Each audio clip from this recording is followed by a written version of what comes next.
Okay, basically, our idea is, so there's a girl, she used to be mentally challenged, or like crazy, like people say, and she wakes up, but she's strapped to a chair, and it's in a plain white room, and then when she gains consciousness, she starts like hearing these questions coming out of the speakers, and it's questions about her past, so it's like personal questions about like, what did you do, what did your dad do, and her dad used to be a killer, he used to go around killing people, and then she has a flashback because of these questions, so these questions triggered her flashback, and she went back to the moment where she walked in on her parents, and her dad basically got angry at her mum and killed her.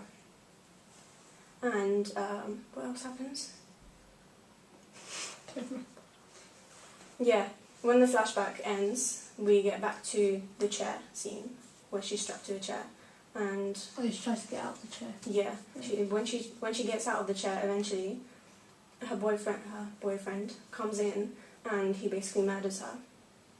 Yeah, and on his way out, and on his way out, he drops a wallet. He drops his wallet, which is what gives a lead to the police to try and find him. So yeah, what do you think? I think it's pretty intense. Yeah, it is. For a thriller movie, psychological thriller. Yeah, it's good. I'm not gonna lie. If I wanted to watch, I would, like, that's a movie that I would go to the cinema and want to watch. It keeps you wondering, like what's gonna happen next. I think, which is something that you want when it comes to movies like that.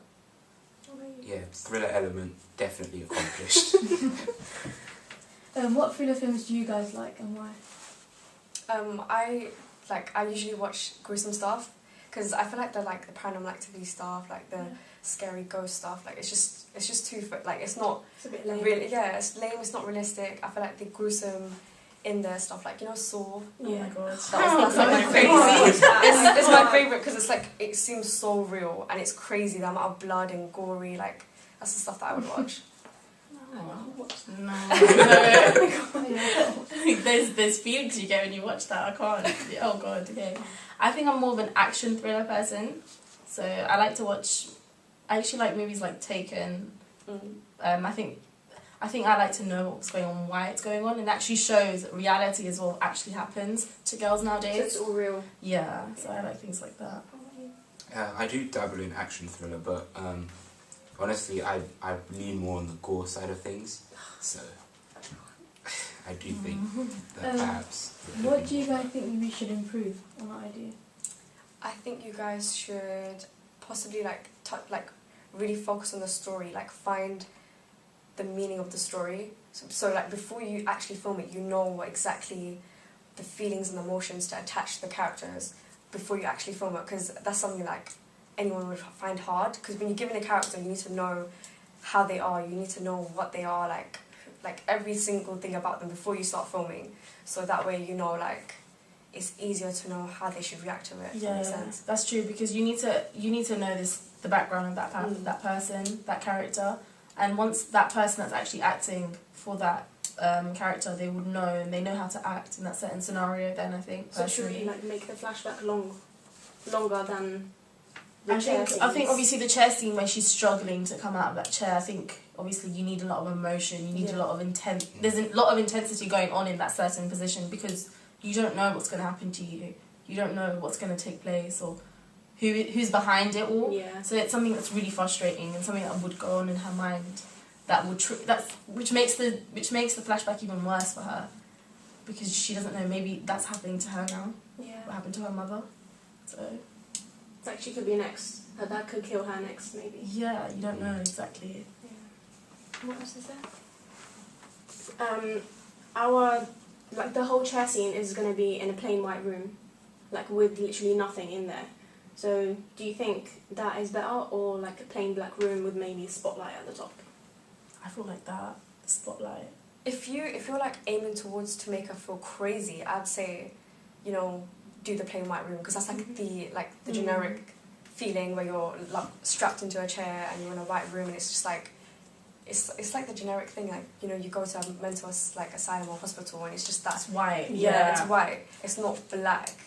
But if you wanted to do black, it's more like to the fact that she's in the wrong. If that makes sense? Because Yeah, you do that to someone you're trying to interrogate. But I think the plain white room really would go well if you're trying to emphasize that. Yeah, I second that. I think the plain white room would be very good. Also, when you're having the murder scene of her, when she's getting killed, you can utilize that to contrast with the blood to give it a bit more impact. How do you think we can make our idea appealing to people under 18? This is for under 18. Yeah. Oh, what's the age? What's the 16 16 to to 24. 24, yeah. Okay. But we haven't have 16 and 17 year olds watching it as well. And we can't have like proper blood scenes everywhere. Yeah, I get that.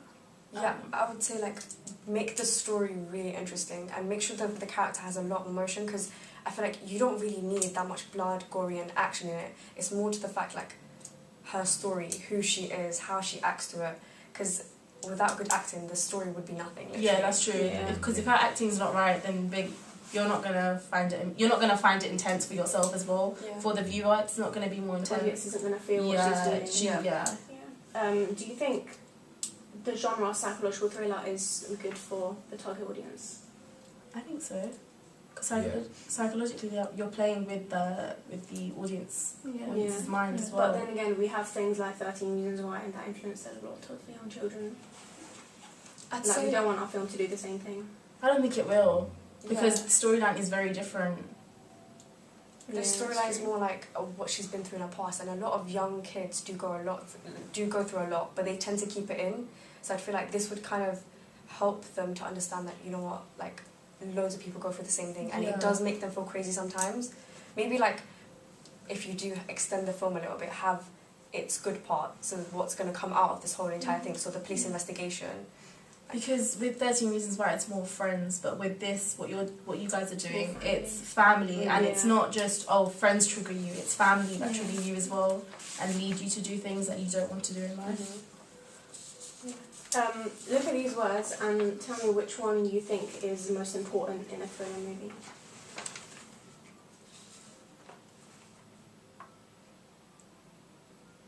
I think the third one.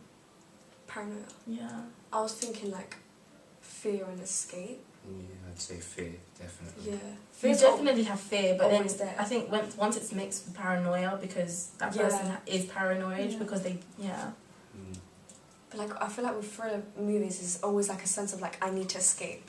I think those three, those are the main three. Because escape, because you're scared, so you're going to escape. But however, you have so much going on in your mind that you're paranoid about everything around you. What about control? Because she doesn't have control though. From her dad. She doesn't have control because she probably has those flashbacks that stopped her from doing certain things. Yeah, that's true. And death is something that's going to occur in her life. So It's always, And power, I don't think she has power right now. No way. So it's pretty hot to have power when you're strapped to a chair. Exactly. Yeah, and the power's handed to the male figure, so you can also emphasize how female empowerment is not really you could that could be the part, the moral of the whole entire film. I think, and discovering herself, I think a bit more about who she actually is, what her actual background is, but it's something that she doesn't want to discover. She's always stopped herself. She held herself back. Yeah.